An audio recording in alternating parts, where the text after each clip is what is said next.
ఇప్పటిదాకా వస్తున్న ఫలితాలు అయితే అదే ట్రెండ్ కొనసాగుతుంది. ఎక్కడ చూసినా ఏ ఇది చూసినా కానీ ఇదే పందా నడుస్తుంది. ఓ రకంగా బీజేపీ మొత్తం దేశాన్నంతా కంప్లీట్గా క్యాప్చర్ చేసింది అనుకోవచ్చా? ఇలాంటి చాలా చాలా ప్రశ్నలు తెలుస్తాయి. ఇప్పటిదాకా ట్రెండ్స్ అనుకున్నాం, ట్రెండ్స్ ఇప్పుడు నెంబర్స్ రూపంలో చాలా వరకు నిజాలే అయ్యాయి. చాలా వరకు అంటే చాలా వరకు నిజాలు అయ్యాయి. సో ఇంకా అసలు దీన్ని ఇంకాస్త లోతైన విశ్లేషణ చేయడానికి మా సీనియర్ కరెస్పాండెంట్ కమలపతి గారు ఉన్నారు. ఆయన అడిగి మరిన్ని వివరాలు తెలుసుకున్నాం. సార్ నమస్తే సార్. బెంగాల్లో ఈ మోడీ ప్రభంజనం మొదలైందని అనుకోవచ్చా సార్? ఇప్పుడు చూస్తున్న ట్రెండ్ని బట్టి చూస్తుంటే అక్కడ బీజేపీ ప్రభంజనం అనేది క్లియర్గా కనిపిస్తుంది. గత ఎన్నికల్లోనే బీజేపీ 90+కి రావడం అనేది జరిగింది. అప్పట్లో ఏంటంటే ఆ కాంగ్రెస్ అది తృణమూల్ కాంగ్రెస్ వర్సెస్ బీజేపీ ఉన్నా కానీ తృణమూల్ కాంగ్రెస్ అప్పట్లో గత ఎన్నికల్లో తన సీట్లను నిలబెట్టుకుంది. బీజేపీ సాధించిందంతా కమ్యూనిస్టుల కంచుకోటలు, కమ్యూనిస్టుల సీట్లను బీజేపీ సాధించడం జరిగిందనమాట. ఇప్పుడు మాత్రం ట్రెండ్ మొత్తం రివర్స్గా కనిపిస్తుంది. టీఎంసీ మమతా 3 సార్లు హ్యాట్రిక్ కొట్టడము, పరిపాలనతో ప్రజల్లో విసుగు రావడం కానీ, ఈ ఎస్ఐఆర్ ఏదైతే ఓటర్ లిస్టు పునర్వ్యవస్థీకరణ రేషనలైజేషన్ జరిగిందో దానిలో భాగంగా టీఎంసీకి బలంగా ఉన్న ఓట్లు, దొంగ ఓట్లు కానివ్వండి, ఏ పేరు అయితే ఏంది వాళ్ళేమో సెంట్రల్ గవర్నమెంట్ ఈసీఐ క్లియర్ కట్గా విశ్లేషించి ఇంటింటికి వెళ్ళి సర్వే చేసి ఓట్లను తొలగించడం జరిగింది. దాదాపు 20 లక్షల ఓట్లను తొలగించడం ఒక వెస్ట్ బెంగాల్లోనే ఉంది. ఈ మేరకు ఇప్పుడు ప్రజెంట్ ట్రెండ్ చూస్తుంటే కనుక బీజేపీ ఇందులో వెస్ట్ బెంగాల్లో దాదాపు గవర్నమెంట్ ఏర్పాటు చేయడం ఖాయంగా కనిపిస్తోంది. హరికృష్ణ సార్, ఇప్పుడు ఈ బెంగాల్లో ఈ ట్రెండ్ చూస్తుంటే ఒక పక్క మిగతా అన్ని రాష్ట్రాల్లో కూడా, ఇంకా చెప్పాలంటే తమిళనాడులో కూడా, సరే విజయ్ బీజేపీకి సంబంధించిన వాడు కాదు ఇప్పుడైతే, బట్ అలయన్స్లో ఉన్నట్టు కొన్ని పుకార్లు కూడా వస్తున్నాయి. అలాగే ఆ రకంగా తమిళనాడులో కూడా బీజేపీ ఒక అడుగు మోపే అవకాశం ఉందని అనుకోవచ్చా? అంటే రాజకీయాల్లో శాశ్వత మిత్రుడు, శాశ్వత శత్రువులు అనేది ఉండరు. అయితే వెస్ట్కి వచ్చేసరికి, అది సౌత్కి వచ్చేసరికి, ప్రత్యేకించి తమిళనాడు లాంటి రాష్ట్రాలకు వచ్చేసరికి ఒక బలమైన ద్రావిడ స్ట్రాంగ్ ఇది ఉంటుందన్నమాట. విశ్వాసం కానివ్వండి, ఆ ద్రావిడ ఆత్మ గౌరవం అనేది ఎన్నటికీ ఆ ద్రావిడ అనే సిద్ధాంతంలో ఉన్నవారు ఎప్పటికైనా కానీ ఆర్యన్ కల్చర్ని రానివ్వరు. సో ఈ టీవీకే విజయ్ కూడా ముందు నుంచి బీజేపీ ఎంతో ప్రయత్నం చేసింది అలయన్స్గా వెళ్దామనే ఉద్దేశంతో. విజయ్ మాత్రం ఒంటరిగానే పోయాడు, ఒంటరిగానే వెళ్తానని ప్రకటించారు. ముందు నుంచి బీజేపీతో చేరేది లేదని చెప్పారు. కానీ రేపు ఏదైనా జరగవచ్చు. మ్యాజిక్ ఫిగర్ 118 కనుక టీవీకేకి రాకపోతే ఇండిపెండెంట్లు ఉంటారా, ఇంకెవరైనా సపోర్ట్ చేస్తారా, లేదా బీజేపీ సపోర్ట్ చేస్తుందా? బీజేపీకి కావాల్సింది ఏంటంటే అధికారం అని కాదు, ముఖ్యమంత్రి మనవాడు ఉండాలని కాదు, మంత్రి పదవులు అవసరం లేదు. ఎగ్జాంపుల్ మనము మహారాష్ట్ర చూసాము. మహారాష్ట్రలో విభజన జరిగింది, శివసేన విభజన జరిగింది. శివసేనను చీల్చినాక ఏక్నాథ్ షిండేకి ముఖ్యమంత్రి పట్టం ఇచ్చారు. సో బీజేపీకి కావాల్సింది ఏంటంటే అక్కడ అధికారంలో ఉండాలి, డబుల్ ఇంజన్ సర్కార్ అనేది ఉండాలి, ఉంటే డెవలప్మెంట్ జరుగుతుందనేది వాళ్ళ వాదన. ఇక్కడ వచ్చేసి డిఎంకే కూడా స్ట్రాంగ్గా అపోజ్ చేస్తుంది కాషాయీకరణను. సో టీవీకేకి డిఎంకేకి ఎలాంటి వ్యక్తిగత కక్షలు లేవు, వ్యక్తిగతంగా లేవు. కానీ ఈ ఎలక్షన్స్ టైంలో జరిగిన కొన్ని పరిణామాలు మాత్రం టీవీకేకి వ్యతిరేకంగా ఉన్నాయి. డిఎంకే వాంటెడ్గా విజయ్ని టార్గెట్ చేసుకోవడము, తొక్కిసలాట ఇష్యూని పదే పైకి తేవడము, ఎప్పుడో జరిగిన విడాకుల కేసును పైకి తెచ్చేసి పబ్లిక్లోకి నెగిటివ్గా తీసుకెళ్లడము. అంతెందుకు ఆయన సినిమా జననాయకన్ విషయంలోనే ఎన్నిసార్లు రిలీజ్ని అడ్డుకోవడం జరిగిందనేది మీకు తెలుసు. సో ఈ పరిణామాలన్నీ టీవీకే డిఎంకే కొందరు ఎమ్మెల్యేలను పంపించేసి టీవీకి సపోర్ట్గా ఎమ్మెల్యేలను పంపించి అధికారాన్ని ఏర్పాటు చేసి బీజేపీని అడ్డుకునే ప్రయత్నాలు చేస్తారు. అక్కడ బీజేపీ మేము బయట నుంచైనా మద్దతు చేస్తాం, మీరు అధికారంలో ఉండండి అని సపోర్ట్ ఇస్తుందా అనేది ఇంకా చెప్పలేము. రాజకీయాల్లో ఇందాకే అనుకున్నాం, శాశ్వత మిత్రుడు, శాశ్వత శత్రువులు ఉండరు. అంటే ఒక రకంగా బీజేపీ ప్రతి స్టేట్లో తన ఫుట్ ప్రింట్ ఉండాలనుకుంటుంది అంతే.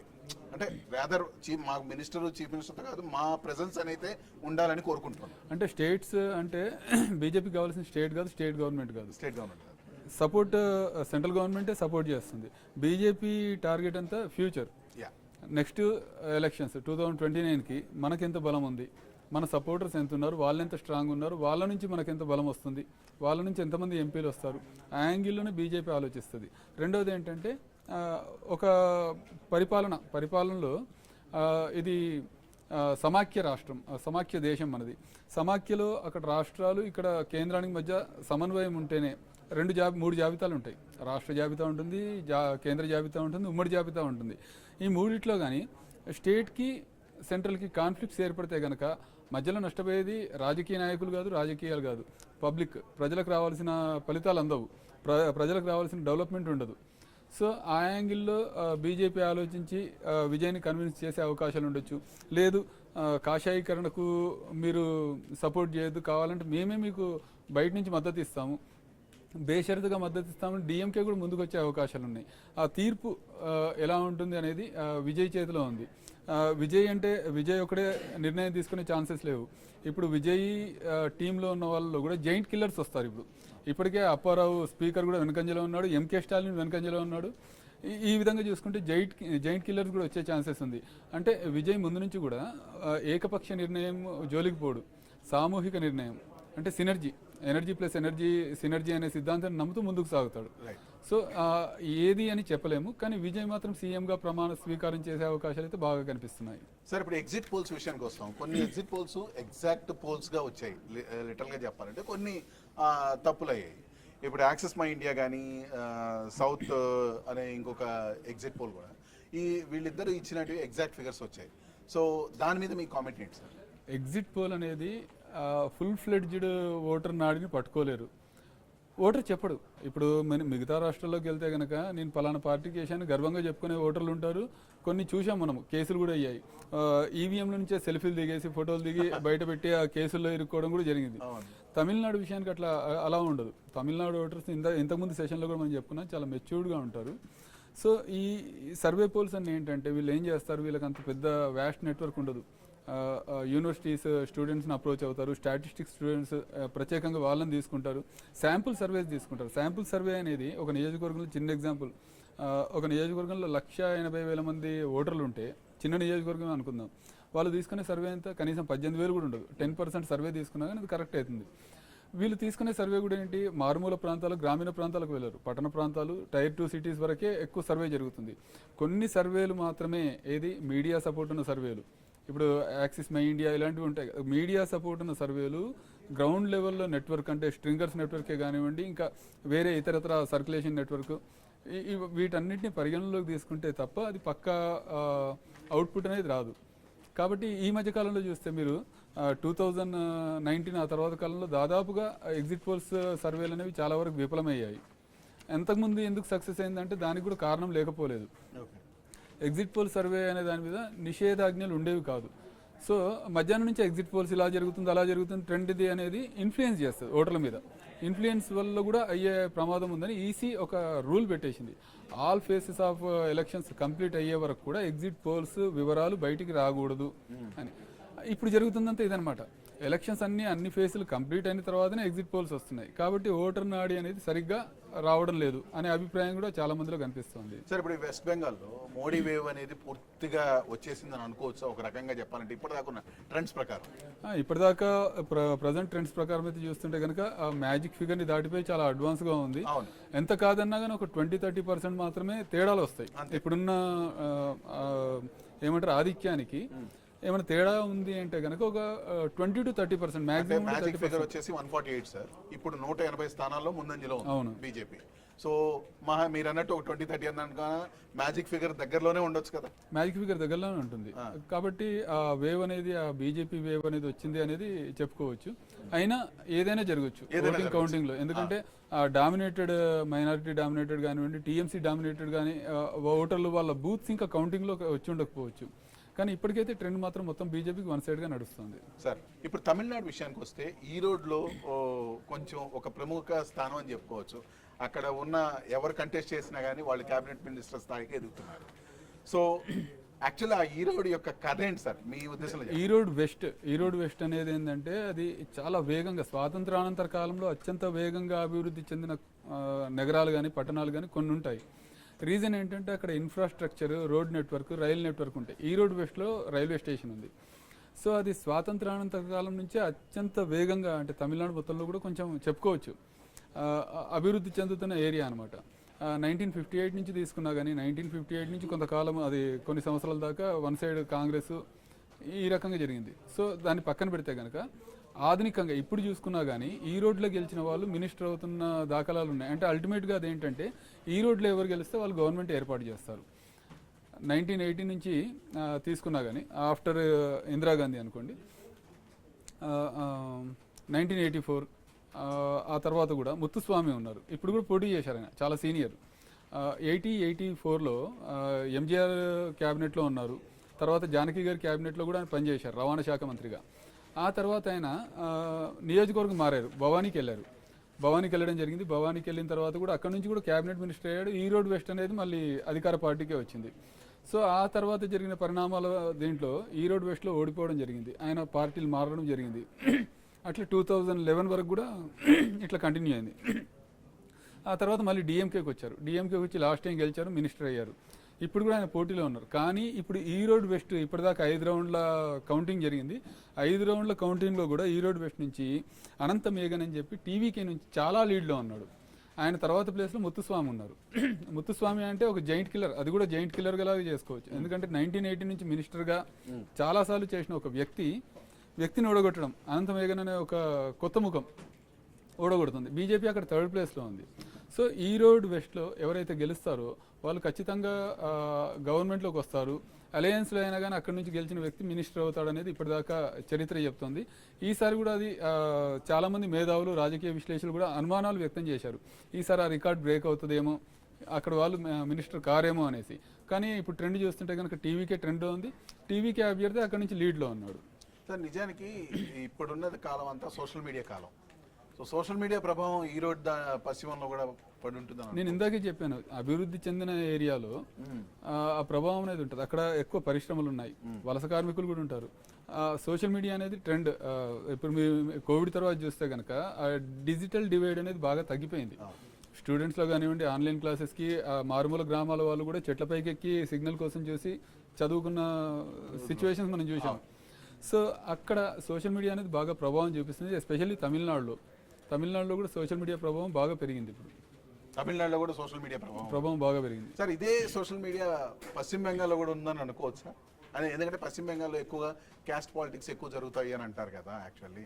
సో దాని గురించి మీరేమంటారు? పశ్చిమ బెంగాల్ క్యాస్ట్ పాలిటిక్స్ అని కాదు, అది ఒకప్పుడు కమ్యూనిస్టుల కంచుకోట. మైనారిటీ అనుకోవచ్చా? మైనారిటీ కూడా కాదు, కమ్యూనిస్టులు అంటే సెక్యులరిజానికి ఒకప్పుడు పెట్టింది పేరు అది. అది అలా అలా కమ్యూనిస్టులు వీక్ అయిన సందర్భంలో జ్యోతి బసు కూడా మీరు చూశారు, లాంగెస్ట్ సీఎం అనేసి రికార్డు ఉండేది. ఆ తర్వాత మమతా బెనర్జీ ఆ స్థానాన్ని ఏమంటారు ఆక్యుపై చేయడం జరిగింది అనమాట. సో అక్కడ క్యాస్టిజం కంటే కూడా సెక్యులరిజం, సెక్యులరిజం అంటే మైనారిటీ ఫోర్స్ ఎక్కువ ఉంటుంది. దానికి సంబంధించి ఏమంటారు మైనారిటీ ఓటు బ్యాంక్ అనేది ఎక్కువ ఉన్న ప్రదేశాల్లో మాత్రమే ఇప్పటికీ టీఎంసీ కానీ కమ్యూనిస్టు అలయన్సెస్ కానీ బాగా స్ట్రాంగ్గా ఉన్నాయి. బీజేపీ అనేది సోషల్ మీడియా వెస్ట్ బెంగాల్ అంతగా ప్రభావం చూపకపోయినా కానీ నిశ్శబ్ద విప్లవం చాలా ఉంది. ఎందుకంటే మీరు చూసే ఉంటారు, ఎలక్షన్స్ టైంలో 2 ఫేజ్ల ఎలక్షన్ జరిగాయి. ఆ ఎలక్షన్లో ఇక్కడ తెలుగు రాష్ట్రాల నుంచి కూడా వెళ్తారు బీజేపీ తరఫున ప్రచారం చేయడానికి. ఏబీపీ కానీ ఆర్ఎస్ఎస్ కానీ పేజీ ప్రముఖులను ఉంటారు. వాళ్ళ మీద కూడా దాడులు జరిగిన సందర్భాలు ఉన్నాయి, అభ్యర్థి కార్లను దహనం చేసిన సందర్భాలు ఉన్నాయి. సో అక్కడ అలాంటి వాళ్ళకి భద్రత లేనప్పుడు ఒక సామాన్య ఓటరు నిశ్శబ్ద విప్లవానికి తన తీర్పు అనేది చెప్తాడు. సార్ ఈ ఓటింగ్ శాతం ఎలాగో పెరిగింది కదా, అది కూడా కొంత ప్రభావం చూపించింది అనుకోవచ్చు? ఖచ్చితంగా ప్రభావం చూపే ఛాన్స్ ఉంది. ఎందుకంటే ఇంతకుముందు ఓటింగ్ శాతము తక్కువగా ఉండడానికి కారణం ఏంటంటే ఓటర్లలో చైతన్యం లేకపోవడం అనొచ్చు, లేదంటే ఆ అవకాశాలు. ఇప్పుడు చూడండి, మీరు ఒకప్పుడు పోస్టల్ బ్యాలెట్ అంటే ఓన్లీ ఎలక్షన్ డ్యూటీలో ఉన్న పోలీస్ అధికారులు, భద్రతా సిబ్బంది, ఎలక్షన్ డ్యూటీలో ఉన్న అధికారులకు మాత్రమే ఉండేది. గడిచిన ఒక 5-6 ఏళ్ల నుంచి ఎలక్షన్ కమిషన్ ఆఫ్ ఇండియా ఏం చేసిందంటే పోస్టల్ బ్యాలెట్ అనేదాన్ని విస్తరించింది. ఎలక్షన్ డ్యూటీలో పాల్గొనే ప్రైవేట్ వాళ్ళకు కూడా, అంటే ఇప్పుడు జర్నలిస్టులు నియోజకవర్గం వదిలేస్తాడు, ఎక్కడ డ్యూటీ చేస్తే అక్కడికి వెళ్తాడు, అక్కడ నుంచి కవరేజ్ చేస్తాడు, వాళ్ళకు కూడా పోస్టల్ బ్యాలెట్ ఫెసిలిటీ ఇచ్చిందనమాట. అలా అదే ట్రెండ్ అనేది కొంచెం మారడము, దానివల్ల ఓటింగ్ శాతం పెరగడానికి కూడా ఈసీ చాలా కార్యక్రమాలు చేపట్టింది. ఈసీ సగర్వంగా చెప్పింది ఓటింగ్ శాతం పెరగడం అనేది చాలా గొప్ప విషయం అనేసి. సో ఈ ఓటింగ్ పెరిగిన శాతం ఇక్కడ కూడా జంజీని తీసుకోవచ్చు మనం. జంజీ 3 అనేది ఎవరికి తెలియదు, ఎలా ఉంటుందో తెలియదు. ఆ జంజీ అనేది డిసైడింగ్ ఫ్యాక్టర్గా కనిపిస్తుంది ఇక్కడ. ఓవరాల్గా ఈ 5 స్టేట్స్లో జంజీ ప్రభావం ఎక్కువ ఉందని అనుకోవచ్చా? ఖచ్చితంగా ఇప్పుడు ఒక ఇండియా అనే కాకుండా నేపాల్ ఎలక్షన్లో చూసినా కానీ జంజీ ప్రభావం ఉంది. బంగ్లాదేశ్లో గవర్నమెంట్ని కూల్చేసింది, హసీనా గవర్నమెంట్ని కూల్చేసిందే జంజీ ఉద్యమం. ఏ రకంగా చూసుకున్నా జంజీ అనేది ఒక డిసైడింగ్ ఫ్యాక్టర్గా ఉంటుంది. మిగతా కంట్రీస్తో కంపేర్ చేస్తే కనుక యువత అత్యధికంగా ఉన్న దేశం భారతదేశం. సో ఖచ్చితంగా ఎలక్షన్స్లో ఇప్పుడు మెచ్యూర్డ్గా ఆలోచించి డిసైడింగ్ ఫ్యాక్టర్గా మారుతుంది. Sir, coming back to Tamil Nadu, కొలత్తూరులో స్టాలిన్కి బాగా షాక్ అయింది. ఎందుకంటే అప్తమేరుతురుడి చేతిలో తమిళనాడు సీఎం బాగా వెనుకంజలో ఉన్నారు. యాక్చువల్లీ ప్రధాన ప్రభుత్వ అధినేతగా యాక్చువల్లీ ఇప్పుడు ఆయన చేస్తున్న అభివృద్ధి పనులు వీటన్నిటిని అక్కడ ప్రజలు ఓటర్లు పక్కన పెట్టారని అనుకోవచ్చా? అంటే కొలత్తూరు అంటే అది urban, semi urban, urban voters ఉంటారు అక్కడ. సో ఇక్కడ కొలత్తూరుకి వచ్చేసరికి 5 రౌండ్లు జరిగాయి. ఇప్పటికి 5 రౌండ్లో సీఎం స్టాలిన్ 3700 దాకా ఓట్లతో వెనకంజలో ఉన్నారు. అక్కడ కూడా టీవీకే అభ్యర్థి, ఎగ్జాక్ట్లీ టీవీకే అభ్యర్థి విఎస్ బాబు ముందంజలో ఉన్నారు. సో ఇక్కడ కూడా నేను ఇందాకే చెప్పాను మీకు, ఒక కొత్త పార్టీ ప్రభంజనం సృష్టిస్తుందంటే ఎంతో మంది జైంట్ కిల్లర్స్ ని కొట్టే అవకాశాలు ఉంటాయి. సో అలా ఇప్పుడు విఎస్ అప్పారావు, స్పీకర్ అప్పారావు ఉన్నారు. స్పీకర్ అప్పారావు కూడా రాధాపురంలో చాలా వెనుకంజలో ఉన్నాడు. అక్కడ కూడా టీవీకే క్రిస్టఫర్ ముందంజలో ఉన్నారు. ఇలాంటివన్నీ ఇంకా ముందు ఇంకా రాబోయే 2-3 గంటల్లో మనం చాలా చూసే అవకాశాలు ఉన్నాయి. ఓకే సార్, ఇప్పుడు యాక్చువల్లీ ఏది ఎలా చూసుకున్నా కానీ స్టాలిన్ అనేది తను చేసిన అభివృద్ధి కార్యక్రమం అంటే మహిళలకు కానీ యువతకు కానీ ప్రాధాన్యత ఇచ్చి చాలా వరకు ముందుగా తాయిలాలు కూడా ఈ బిగినింగ్ చెప్పారు. వాటన్నిటికీ తమిళనాడు ప్రజలు పక్కన పెట్టేసి విజయ్ ఇమేజ్కి ఎక్కువ మొగ్గు చూపారని అనుకోవచ్చా? ఇక్కడ 2 కారణాలు చేసుకోవచ్చు మనం. ఒకటి స్వయం కృతాపరాధం, డిఎంకే స్వయం కృతాపరాధం చాలా వరకు ఉంది. ఇందాకే చెప్పుకున్నాము, విజయ్ అనే వ్యక్తి ఒక టీవీకే పార్టీని లాంచ్ చేసినప్పటి నుంచి ఆయన టార్గెట్గా చేసుకోవడం జరిగింది, డైరెక్ట్గా ఇండైరెక్ట్గా. దాన్ని అంతా నిశితంగా గమనిస్తున్నారు ప్రజలు. ఎందుకంటే ఇప్పుడు మీడియా అనేది చాలా వ్యాస్ట్ అయింది. ఇందాకే చెప్పుకున్నాం, సోషల్ మీడియా అనేది కూడా పబ్లిక్లో బాగా. సో ఆ విజయ్ని టార్గెట్గా చేసుకోవడం అనేది ఆయనకు సానుభూతిని తీసుకొచ్చింది. ఒకటి తొక్కిసలాట జరిగిపోయింది, 40 మంది చనిపోయారు. ఆ తర్వాత ఎవరిది వైఫల్యం అనేది తర్వాత కమిటీస్ చెప్పాయి. గవర్నమెంట్ ఇంటెలిజెన్స్ వైఫల్యం కూడా అందులో స్పష్టంగా ఉంది.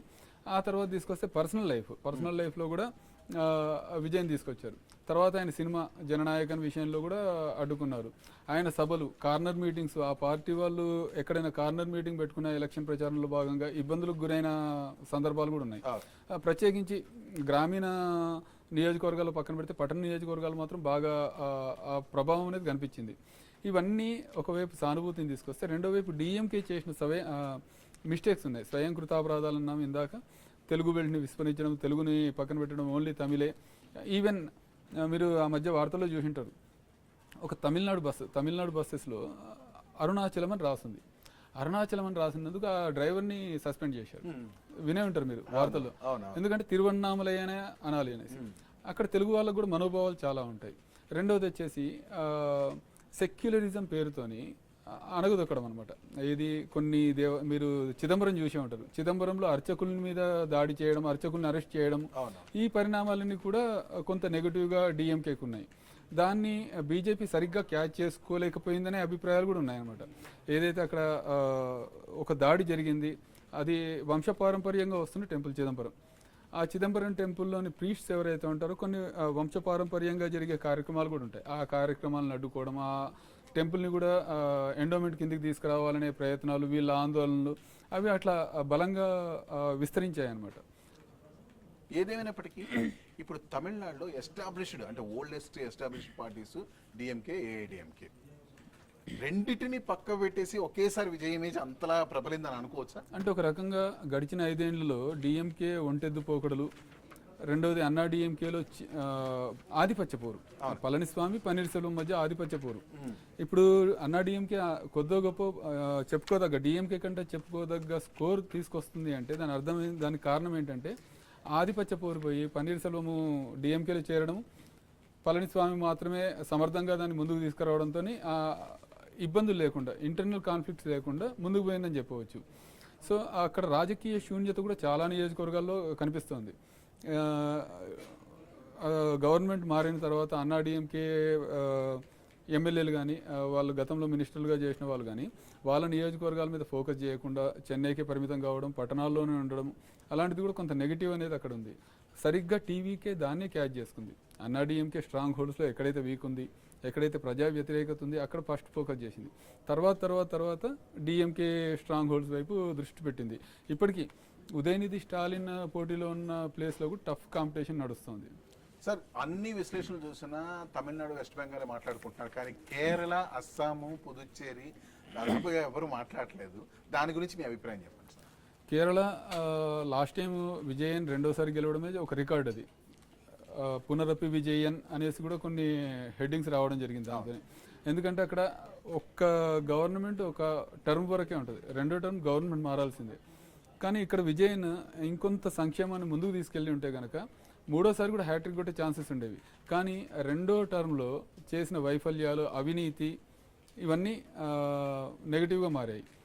అక్కడ ఎంత స్ట్రాంగ్ హోల్డ్ ఉన్నా, కమ్యూనిస్టులు కంచుకోటలు ఉన్నప్పటికీ కొన్ని ఫ్యాక్టర్స్ అనేవి, ఈ అవినీతి రిలేటెడ్ ఫ్యాక్టర్స్ కానివ్వండి, ఎమ్మెల్యేలు పబ్లిక్ అందుబాటులో ఉండకపోవడం అనేది, ప్రభుత్వం పైన వ్యతిరేకత 10 ఏళ్ళు వరుసగా వచ్చేసరికి వ్యతిరేకత అనేది ఆటోమేటిక్గా వస్తుంది. ఆ వ్యతిరేకత, ఈ ఫ్యాక్టర్స్ అన్నీ అక్కడ కేరళలో ఇబ్బందిగా మారితే విజయానికి కాంగ్రెస్ దాన్ని క్యాచ్ చేసుకుంది. బీజేపీ కూడా కొంత లాస్ట్ టైం 4 సీట్లకు వచ్చింది, ఇప్పుడు కూడా కొన్ని సీట్లు ఆధిక్యంలో ఉంది, మెల్లిగా పాగా వేస్తుంది. ఈ మధ్య జరిగిన ఒక లోకల్ బాడీ ఎలక్షన్స్లో కూడా బీజేపీ చెప్పుకోదగ్గ ప్రదేశాలు అంటే పట్టణ ప్రాంతాలు, అంటే ఓటర్స్ న్యూట్రల్ ఓటర్స్ ఎక్కువగా ఉండే పట్టణ ప్రాంతాలు, తిరువనంతపురం మున్సిపల్ని స్వాధీనం చేసుకుంది. సో ఇలా బీజేపీ పాగా వేయడానికి ప్రయత్నం చేస్తుంటే కాంగ్రెస్ మాత్రం పగడ్బందీగా ముందుకెళ్ళింది. అయితే ఇక్కడ కాంగ్రెస్లో ఇప్పుడు ఏంటంటే, ఇప్పుడు ఉన్నదంత ముందు సీఎం ఎవరు, అక్కడ కాంగ్రెస్ అధ్యక్షుడు సతీషనా లేదు కేసీ వేణుగోపాల్, ఇది నడుస్తుంది అనమాట. అక్కడ మాత్రం ఇప్పుడు కాంగ్రెస్ అధికారం చేపట్టడం ఖాయంగా కనిపిస్తుంది. ఇటు అస్సాంలోకి వచ్చేసరికి అస్సాంలో కూడా మీరు వెనక్కి వెళ్ళి చూస్తే కనుక ఉద్యమాలతో వచ్చిన పార్టీలు మాత్రమే ముందుండేవి. అస్సాం గణ పరిషత్ అలాగే వచ్చింది. ఈ ఇందాక మనం చెప్పుకున్న ఇన్ఫిల్ట్రేషన్ బంగ్లాదేశ్ నుంచి ఇంతకుముందు సెషన్లో చెప్పుకున్నాము, అక్కడి నుంచి వచ్చిన వాళ్ళు ఇక్కడ అస్సామీల హక్కుల కోసం ఏర్పడ్డది అస్సాం గణ పరిషత్. అక్కడ టార్గెట్ కంప్లీట్ అయిపోయింది, అక్కడ మినిస్టర్ వచ్చేసారు, వాళ్ళు గవర్నమెంట్ అయిపోయింది. మెల్లిగా ఏమైందంటే ఇది కాంగ్రెస్ ఫోకస్ చేయడం, అదే సమయంలో కాంగ్రెస్ నుంచి బయటకు వచ్చిన హిమంత్ విశ్వ బీజేపీలో చేరడం, అలా 2 సార్లు అతను అధికారంలోకి తీసుకొచ్చారు. ఇప్పుడు హ్యాట్రిక్ సైడ్ వెళ్తున్నారు. ఇప్పుడు బీజేపీకి అక్కడ కలిసి వచ్చిన ఫ్యాక్టర్ ఏంటంటే ఓటర్స్ ప్యూరిఫికేషన్, ఎస్ఐఆర్లో చాలా వరకు ఓట్లు అక్కడ కూడా తీసేయడం జరిగింది. ప్లస్ ఏంటంటే ఈ ఎలక్షన్లు కూడా ఎక్కడ ఆందోళనలు జరగకుండా ఏమంటారు క్రమ పద్ధతిలో ఎక్కడ అవాంఛనీయ సంఘటనలు లేకుండా చేయడానికి సెంట్రల్ ఫోర్సెస్ కూడా దిగడం జరిగింది. వెబ్ కాస్టింగ్, పోలింగ్ బూత్ స్థాయి నుంచి కూడా అక్కడ సీసీ కెమెరాలు, వెబ్ కాస్టింగ్ ఇవి పెట్టి పగడ్బందీగా ఎలక్షన్స్ అయితే జరిగాయి అనమాట. సార్ చివరిగా వెస్ట్ బెంగాల్లో కమ్యూనిస్ట్ పార్టీ అనేది ఇంకా కనుమరుగైపోయిందని అనుకోవచ్చా? కమ్యూనిస్ట్ పార్టీ అనేది కనుమరుగు అని చెప్పలేము, కమ్యూనిస్ట్ భావజాలాలు ఉంటాయి. ఇప్పుడు ఇక్కడ కూడా మావోయిజం కనుమరుగైంది, అందరు లీడర్లు చనిపోయిన వాళ్ళు చనిపోయారు ఆపరేషన్ కగార్లో, అదేవిధంగా కొందరు లొంగిపోయారు. మావోయిజం భావజాలం అయితే అలాగ ఉంటుంది, అక్కడ కమ్యూనిజం భావజాలం ఉంటుంది.